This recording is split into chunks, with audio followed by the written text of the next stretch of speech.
The very first thing is the storyboard. You're going to start with 2 sheets of paper. You're going to fold it in half. You're going to fold it in half again, and you're going to fold it in half one more time. You shouldn't underestimate the importance of the storyboard. It's probably the most important thing because it's going to be your layout as you move forward. If you don't do the storyboard, things are going to be really tough as you go forward. I like to make these little lines, so then it just helps organize it a little bit. Take your ruler and connect them that way. And that's going to give you the distinct sections that you're going to need. Go ahead, turn the paper around and do the same thing on the back. So that's going to give you 8 rectangles on one side, 8 rectangles on the other side. Each of these rectangles is representative of a page of your story. For this particular story, you're going to do a total of 18 pages. And you have the front cover and the back cover. So that's what I have right here. Go ahead and number it at the bottom right to keep it better organized. And you'll see that we have 20 different rectangles meant to represent 20 different pages. I'm just going to write front cover and back cover here just to clarify. Now that that's done, it's time to begin sketching out your composition. This is called paneling, and there'll be a little reminder of that in a moment. But you want to panel your story. That means that you want to separate it into different sections. It doesn't necessarily have to be a square or a rectangle. It pretty much could be whatever you want it to be. Typically, professionals keep it pretty simple. As far as the bubbles are concerned, I use the little dots to represent a thought. And I use the little arrow to represent speech. The bubble itself also doesn't have to be a perfect circle. It could be a square or triangle, any shape. But you do want to have some type of consistency. Not always, but it's up to you. The lines you see right there are action lines, and they show motion the same way that I'm writing it. Feel free to look it up, and you could use that in different instances, depending on what your character is doing, especially if your character is an athlete or if there is a dramatic fight where there's a lot of movement. You're going to have to use those action lines to show movement. I don't use them too much in this story because there's not much movement. There's just back and forth speech. In the storyboard, you want to determine what the characters are saying. And feel free to get experimental, meaning it's not set in stone. This is the stage where you can experiment and add whatever it is you want to add. Also, don't forget how important sound effects can be. Sound effects can be used to fill up different spaces, and it also gives the reader a sense of sound, which we typically don't have in a work of art like this. And also, you don't need to put your sound effects in a bubble. You could just keep them kind of in the space. Here you'll see I'm changing it up, making a different type of panel. It's not really necessary. Depending on the action happening in your story, you might think that one panel is better than the other. I'm just doing these rectangles to just show a bit of variety. And again, even stick figures can be used for storyboarding. I try to keep my drawing relatively simple, and I decided to keep my background very, very simple as well. Especially if the story doesn't call for a complicated background. Don't complicate your story without necessity. This is already so challenging that you don't want to add additional difficulty to it. That's very important because this whole assignment is a bit of a marathon. It's not a sprint. It takes time, and you need to have patience. So if you don't need to use 1-point perspective, don't, right? There's lots of cases where you don't need to use 1-point perspective. This story takes place in a forest or a swamp. So you can see just back there, there's trees and tree trunks. I didn't even go as far as putting leaves on the trees because, again, it's not necessary for the story. If you really want to get carried away with the details because that's what you like personally, you're welcome to do that. But in class, I've already spoken about the benefits of keeping a story simple. But some people are driven to add a great amount of detail because that's their personal preference. In my opinion, and I think historically, it's the story is always more important than the artwork.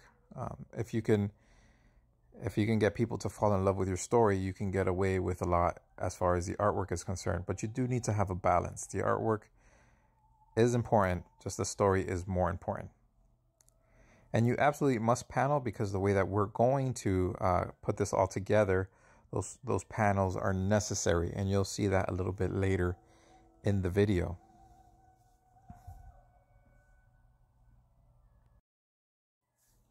Now I'm just gonna draw the rest of my storyboard. It's important to understand that this takes a great deal of time. For some people it's faster than others, but what you see me doing here, it was already very well thought out, and this isn't the first time I did it. I did it probably 2 other times. I just wanted to get it ready for the video. If I spent time thinking up the story and working out the whole process on video, this video would be like 10 hours long.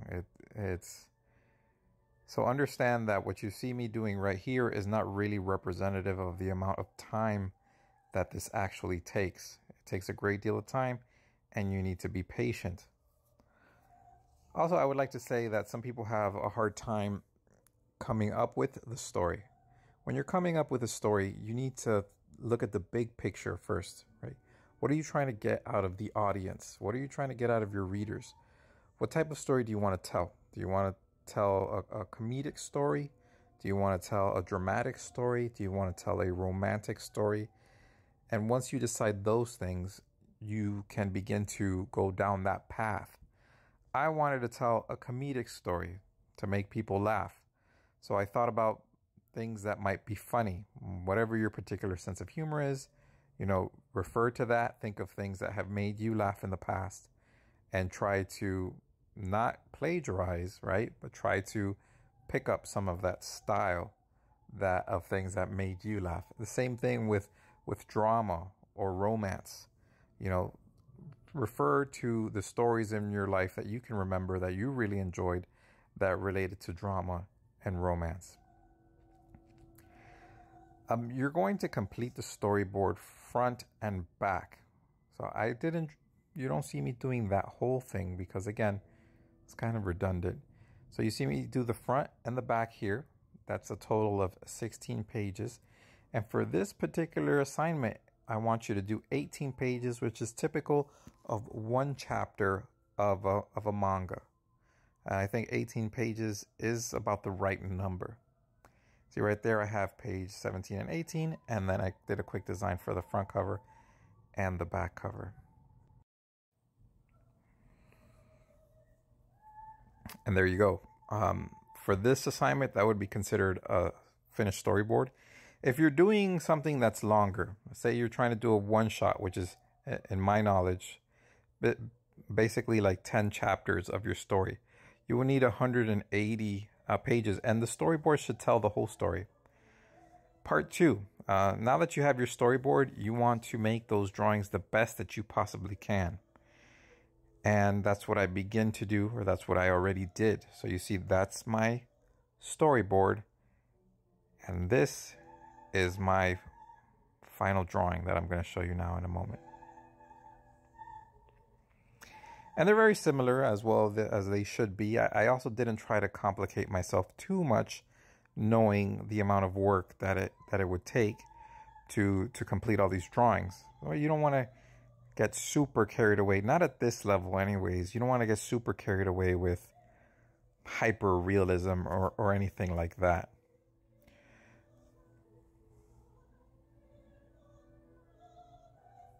Page 3. And just go through all of your pages. You should be able to produce the final drawing for all of your pages directly from the storyboard. And that's what you see here. Also, this takes a great deal of time. Okay, you see all the pages done.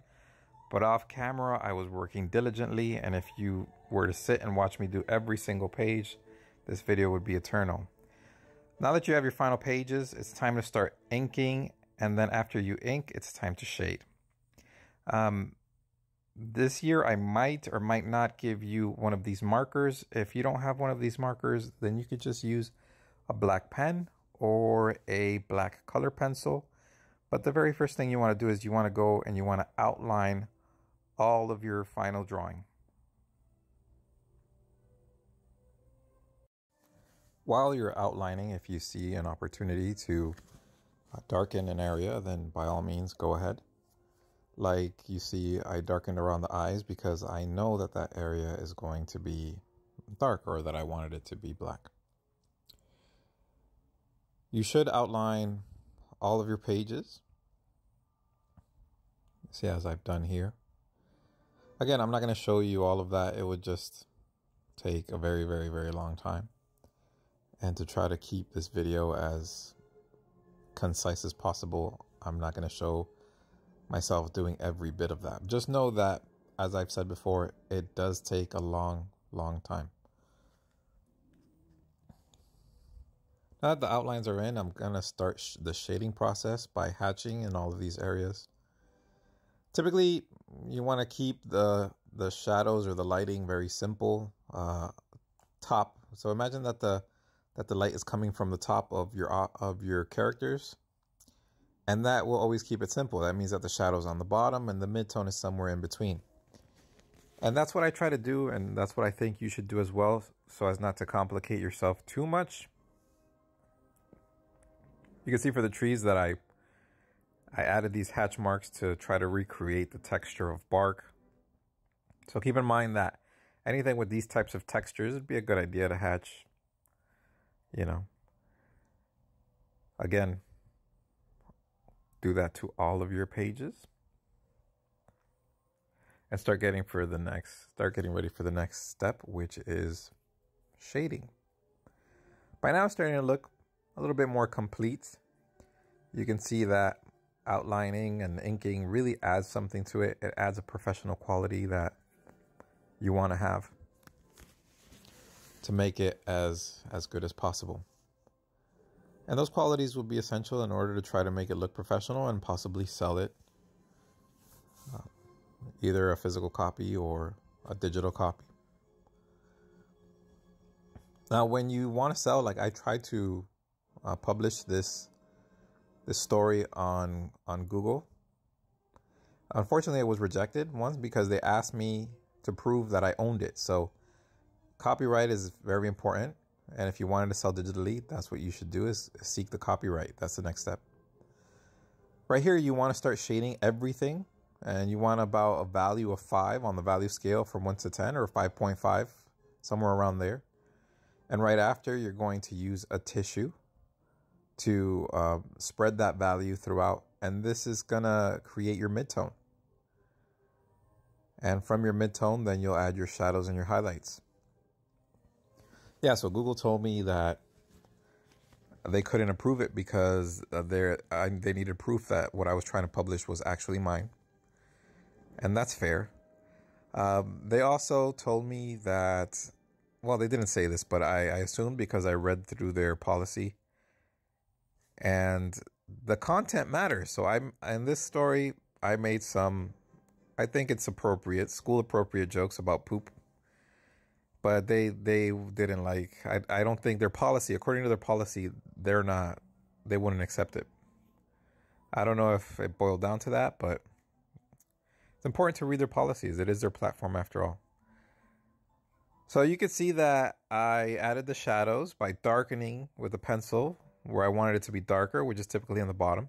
Except for the trees. For the trees, I darkened on the sides because we can't see the tops of the trees. Where I put the highlight, obviously on the frog, I put the highlight on the top.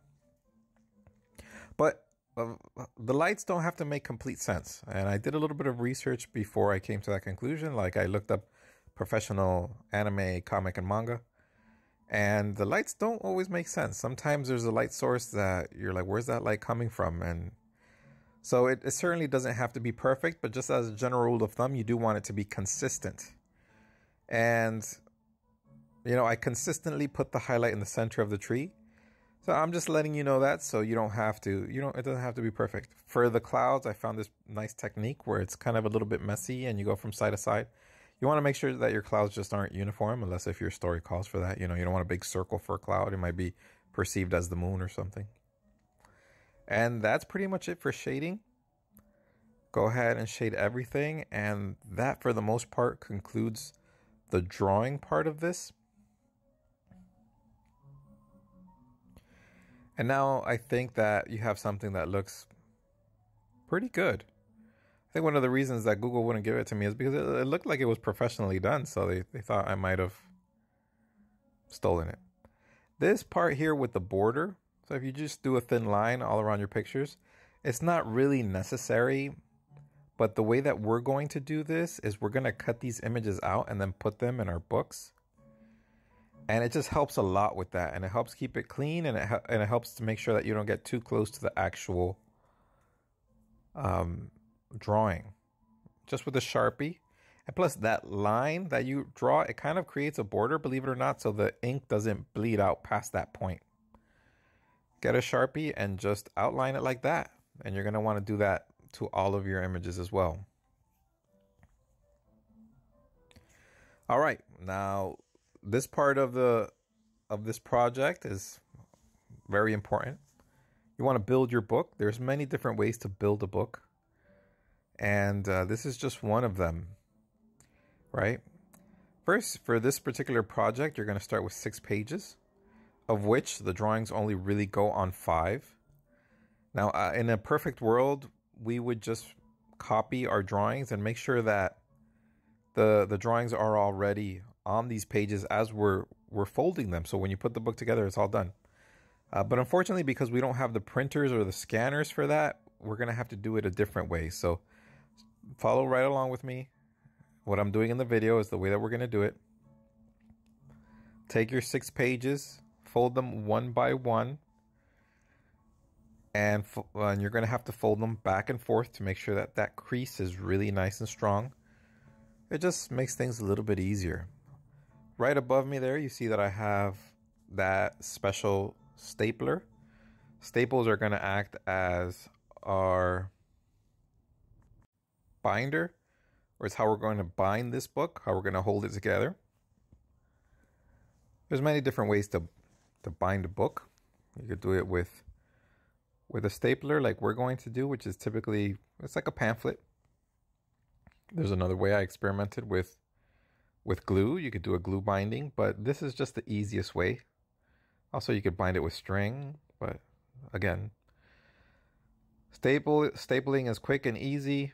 It's not the most secure way, because in my experience, even the book that I created, it broke. It fell, and then the binding came apart because the staples went through the page, but I fixed it. So it can be fixed, but just to learn how to do this, it's perfect, and it's something that we can do. This project is hard enough, The other forms of binding require special equipment and more materials that are harder to get, more patience and whatnot. So this is probably the easiest way for us. And you see, if you've creased it really nicely, you'll see that line pretty clearly. And you just want to get the stapler, and you want to get this as close to the center as possible. Do 3 staples first, one at the top, in the middle, and the bottom. And then in between those, you could add another staple. You have a total of 5. You could go on ahead and add many, many more. It's not really going to make it any stronger. If anything, it might make the paper weak, so the paper will break through it. That's what happened to me. But if you want to do that, no big deal. It's just a few extra staples.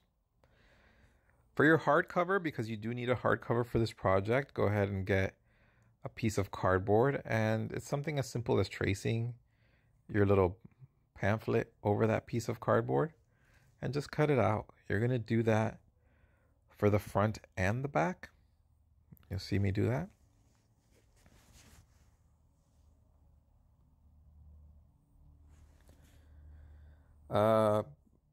Hopefully you have a pair of scissors to cut it.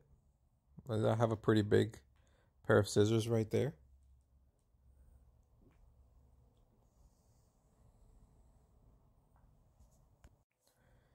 An X-Acto knife works pretty well. If I happen to have one of those in class and I trust that you can use it safely, I may lend it to you as well.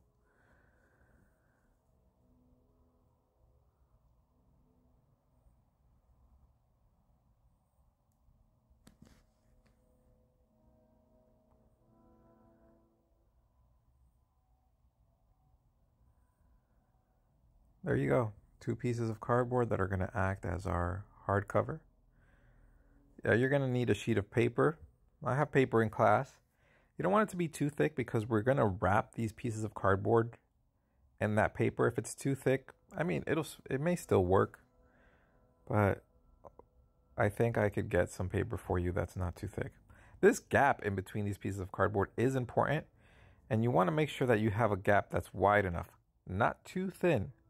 And even what I did here, I'm telling you in the video, it's not, don't make it too thin. And I still had to go back and correct an issue. So you want to make sure that that is wide enough. If you think it's wide enough, just add a little bit more and then go with that just to be safe. Because if it's too narrow, to fix it takes a little bit more work than if it's too wide. If it's too wide, it'll just close and there might be a little bit of a gap. But if it's too narrow, you'll have to do what I did in the video, which is something that you'll see later. The type of glue that I'm using is a PVA glue specifically for books. And it's a really good glue. But a regular Elmer's glue is probably more affordable. The glue that I'm using is pretty expensive, but I use it for the video because it dries really quickly. So just know that with the Elmer's glue, you can do this. Just don't use too much. People use too much Elmer's glue typically. Like you see, I'm doing a very thin bead. That's what it's called. Just make a very thin bead and just do that. You don't want to put big globs of glue everywhere.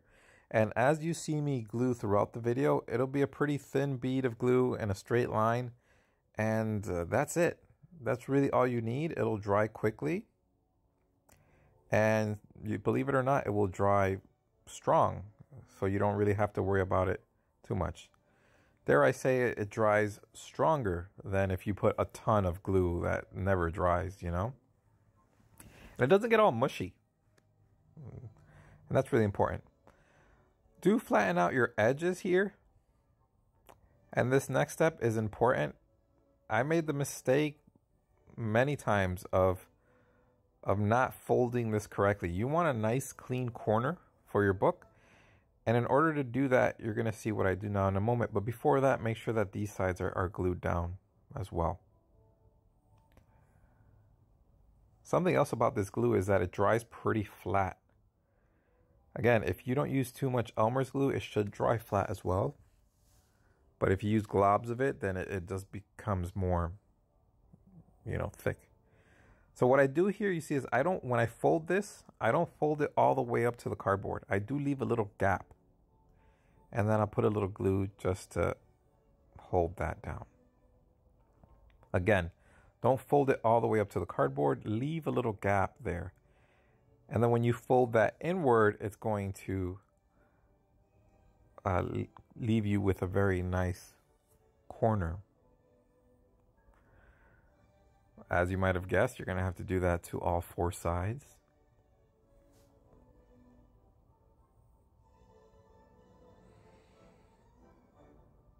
So yeah, you don't really need much for the actual book making.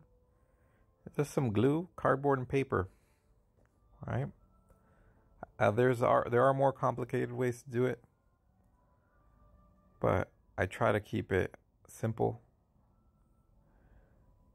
You see, you fold it over like that, and you'll see what a nice corner that leaves you.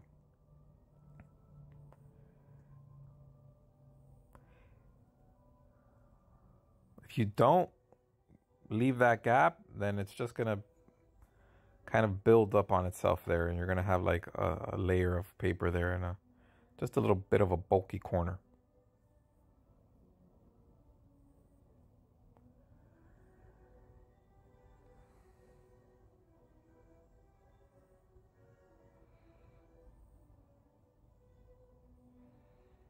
There you go. Now, like I told you before, I did 6 pages, and you really only put your images on 5 of those pages.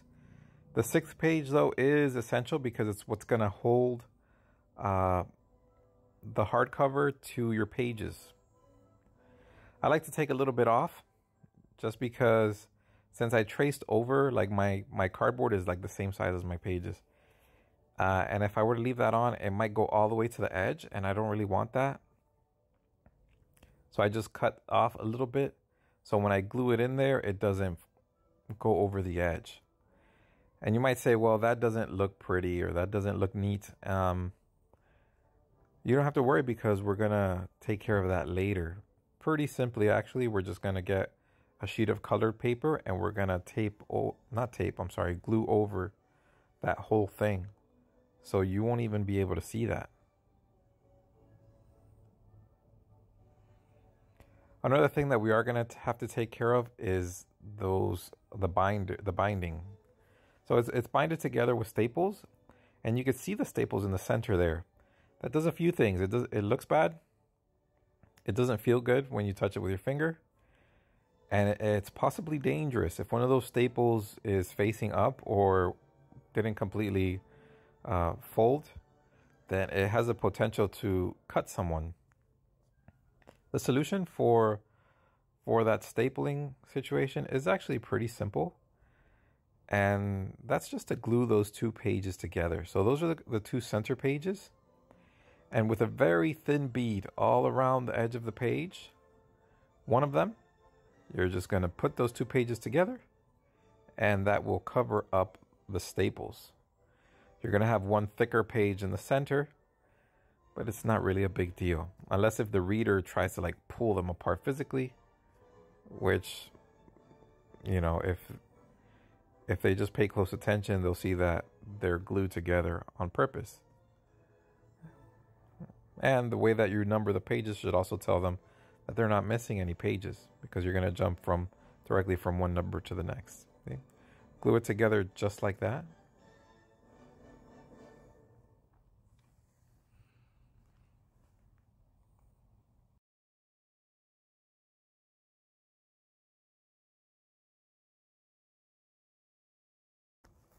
Now, the way that we're going to put our images in is going to thicken up the book considerably. So if you consider that we're going to cut out our images and glue them in, that means that each one of the pages in this book has the thickness of 3 pages. In order to deal with that, we need to make sure that the book can handle it. So that's why you see me doing this step. I'm just going to cut the spine of the book to make sure that it has that elasticity that it needs to be able to fit all of those pages. Okay? And I'm having a hard time because I didn't wait for the glue to dry, and it's a little bit wet. The pages are a little bit wet still. So I'll have to go back in there a little bit later and cut it properly. In the meantime, let's go ahead and take care of these pages, as I told you before, which is we're just going to get us these black sheets of paper. It could be any color, really. And you can cut it to the right size, but mine were a little bit bigger, so I just folded them. I folded them there along the edge. And because I also, if you do it like this, you don't have to worry about it being the right size or not. At least when you cut it, you know. Just saves you a little bit of a hard time if you don't happen to cut it the right size. Not a big deal, you know. Gonna glue that right in there. Again, just some glue, you could build this whole thing. Make sure you lay it in there. Once you do fold it over, though, it would be a good idea to glue that fold down so it's straight. And this is something that I'm going to have to go back in and correct.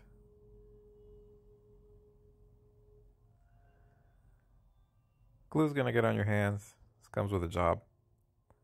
And don't worry about it too much. This glue is non-toxic, and Elmer's glue is non-toxic as well. So you see, this is what I meant earlier, where just if I had done that at first, it would save me a little bit of an extra step that I had to do there to correct it.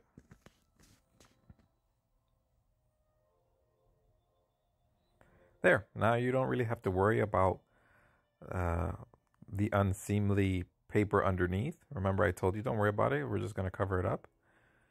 And that's exactly what I meant. Here, this one, instead of trying to get it perfect, I just folded the other page, folded it over. I think I did think ahead of it this time, and I glued it down first. And then I put this one in just like the other one. But I think it went in a little bit smoother just because I took the extra time to make sure that I got it right. I can't emphasize enough how important it is to just keep the gluing, simple. Do a very thin bead when you glue things in. You don't need huge globs of glue that are never going to dry. So just keep it thin, put that layer in and just put it in there. It'll get the job done.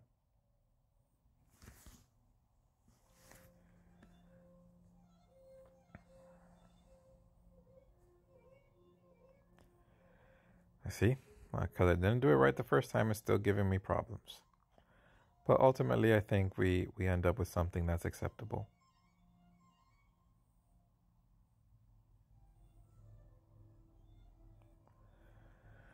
Now let me go back and take care of the spine of the book. It's a little bit more dry now. So now I could cut it properly and give it that elasticity that we're going to need to help us with the extra thickness that gluing our images in is going to cause. Also, it doesn't help that this X-Acto knife isn't very sharp. It's not new, so it just takes a little bit of extra effort. And if you just space that cardboard apart wide enough, like I had told you before, I think that you might not even need to do this part. But I'm not sure because I haven't tried it that way. And just like the inside of the book, you might say, well, mister, that looks terrible. Well, we're just going to cover this up too. So at the end, it's not even going to be noticeable.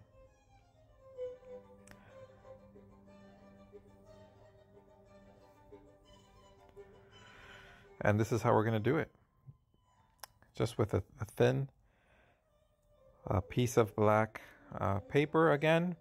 You do want to try and make sure that it's even on both sides. It's not going to be perfect, but just try your best to make sure that it's even. And I like to make sure that I put it on this way. And I kind of measure to make sure both sides are even, and then I start to hold it down. This one does take a little bit of patience, even though this particular glue that I used is fast drying.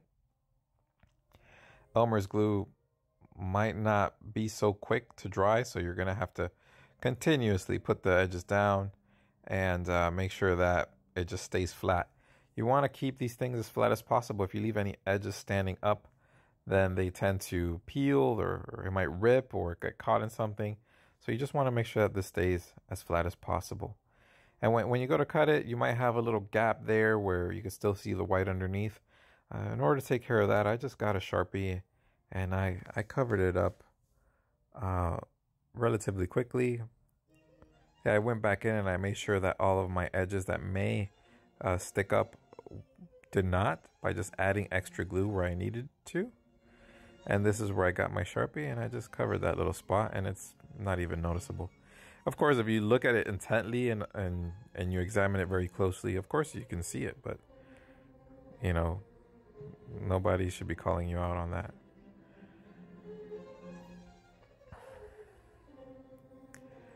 For the most part, the book, the construction of the actual book is complete. In an ideal world, I'd have a printer for each of you, and you could just print the images by copying them, and when you put the book together, they'll just be in there.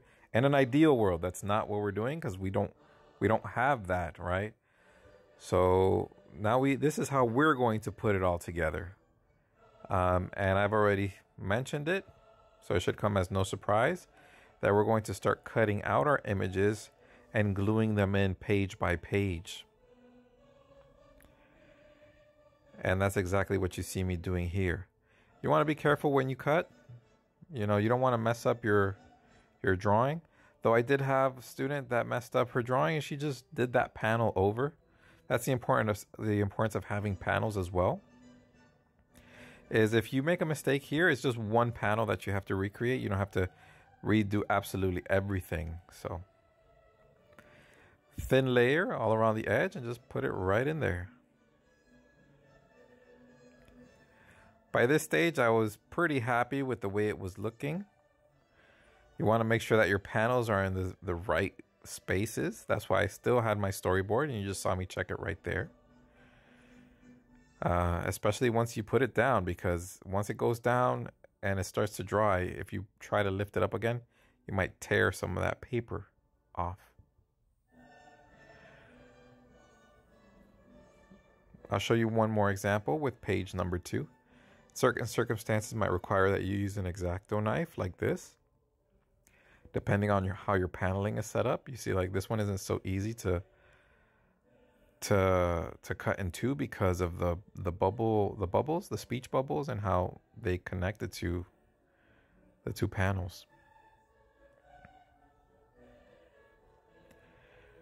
I numbered as I went to make sure that I had enough space to write in the number.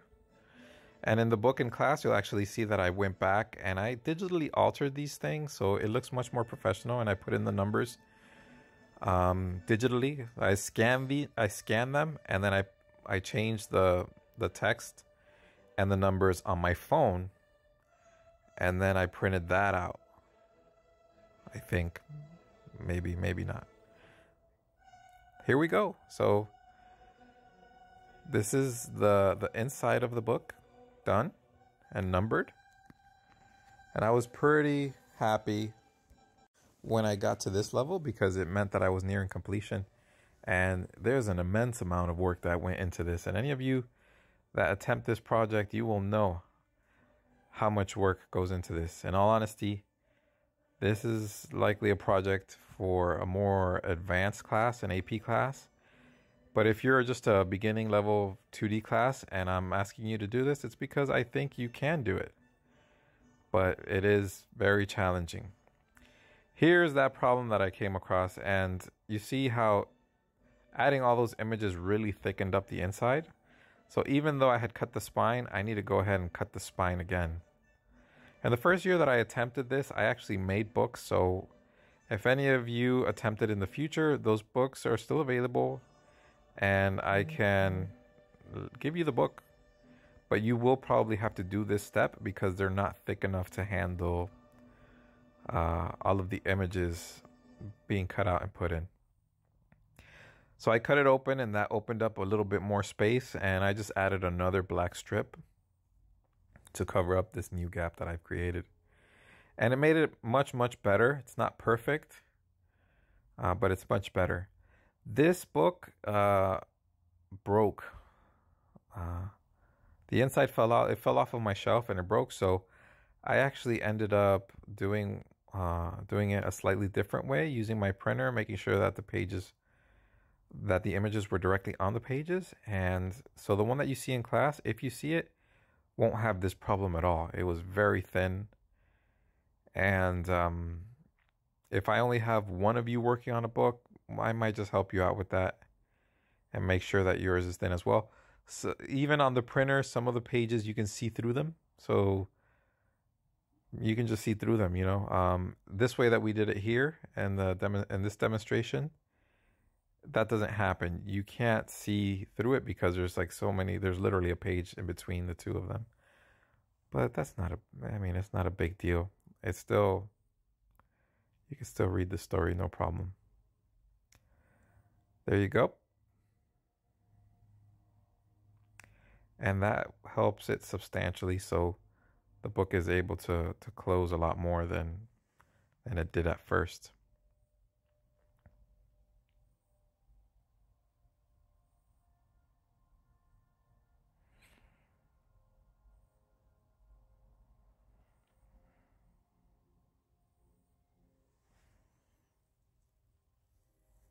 Now the inside of the book is done. There's a very important part that's still missing. It's pretty obvious, and that's the cover. You should have a storyboard for the cover, front and back. I had a hard time deciding what to do with the back cover or what to write. And I just chose to put the end right back there. And it's like, it's really the last page of the story. You can see the frog is angry, waving his fist at the flies. On the cover, you do want to put your name by you, first and last name. And you want to draw your front cover and your back cover on a separate sheet of paper as well. You don't want to draw it directly on the book. You're going to draw on a separate sheet of paper and you're just going to glue it in. Mark the top and the bottom right there along the edge of that black strip. And that way you can cut that out and make sure that it fits very nicely. You don't have to glue the white paper over that black strip and have it look strange or incomplete, unprofessional. You just make a line and go ahead and cut it out.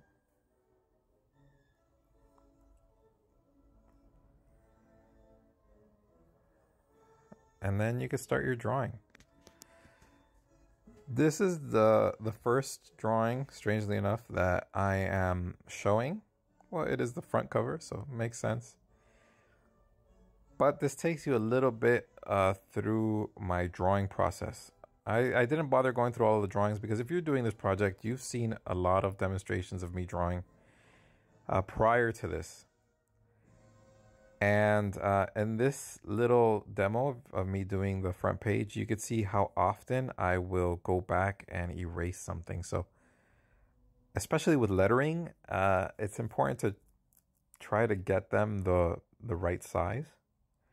And I was pretty content here with the frog, but when I added the second "the" right here, I had a really hard time getting it right. So my solution for that was to create a space and then divide that space as far as the number of letters that were going to be in the word. And you'll see that's what I started doing there, just because I had such a hard time. And that really helped me keep the words the letters the right size. And as a result, I had to go over and do it all again. But I'm pretty happy with the way it turned out, so it was worth it. And if you know that you can do something over again, then and you should do it over again, then do it over again. But if you don't think you can do it successfully, then maybe leave it as it is.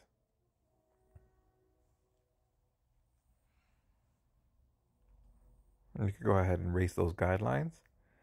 And even with the frog here, I tried it a few different ways before I came to something that I was satisfied with.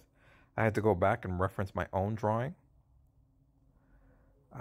to make sure that I was getting it right. And that's why you see me, I opened up the book and I was just taking a look at it. I opened up the book to where the hands were so I could reference my own drawing.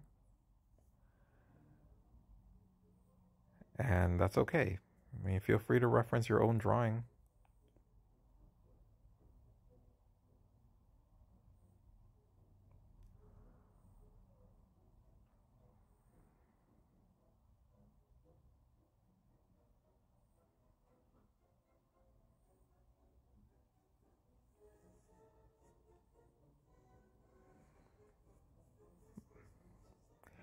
Now, the big difference between the cover and the drawings on the inside is that you are not going to shade it in the same way. The cover, the front and back cover should be colored, right? You're going to go ahead and outline it the same way. You can hatch and cross hatch. You see that I added the textures to the trees. All of that can be the same, but don't shade it with your pencil. Don't shade it with your pencil. You're going to color it.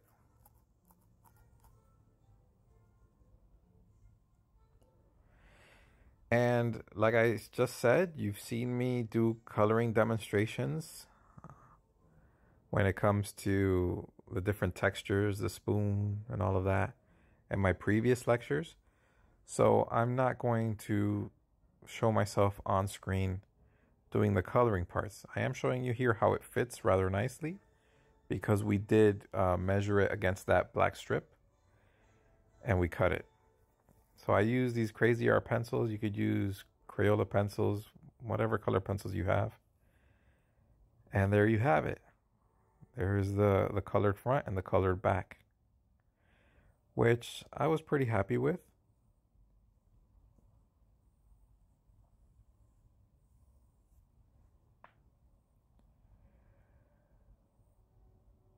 I wasn't completely happy with the lettering because I chose the wrong colors.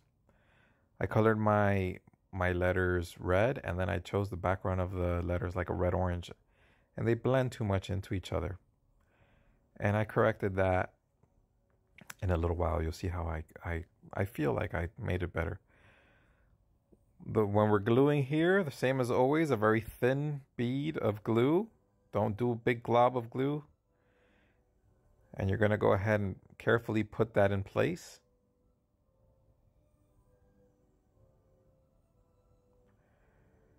Go along the edges and push it down. Make sure it's flat. If you have any pieces that are sticking up, go back in with a little bit of glue and flatten them. I like to flatten with my palm, you see. It's easier to get the glue off that way. It doesn't get on my fingers.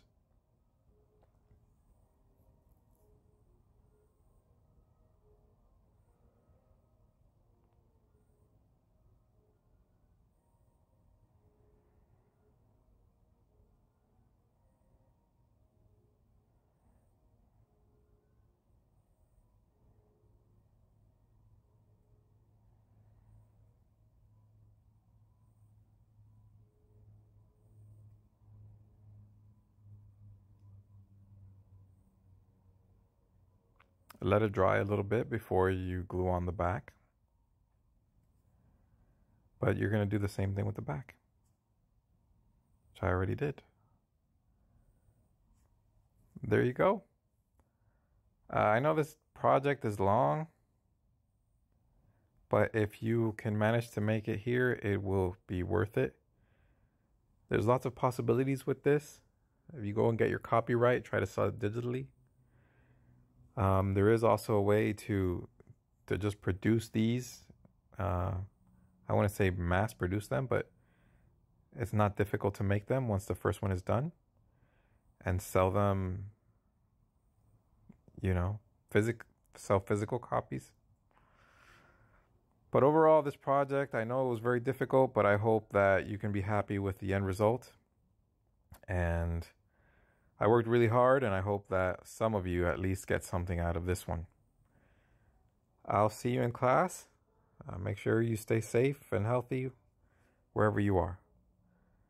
This is the last bit that I was telling you about, and I won't speak anymore now. You just see me include these highlights, but you do have to make sure that the highlights are consistent, as consistent as possible.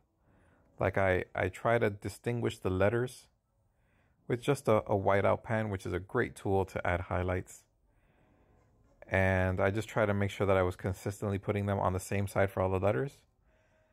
I didn't, but it doesn't have to be perfect. It still works to make the letters pop out. Again, guys, stay safe. I hope you're happy. I hope you're healthy. And I will see you in class.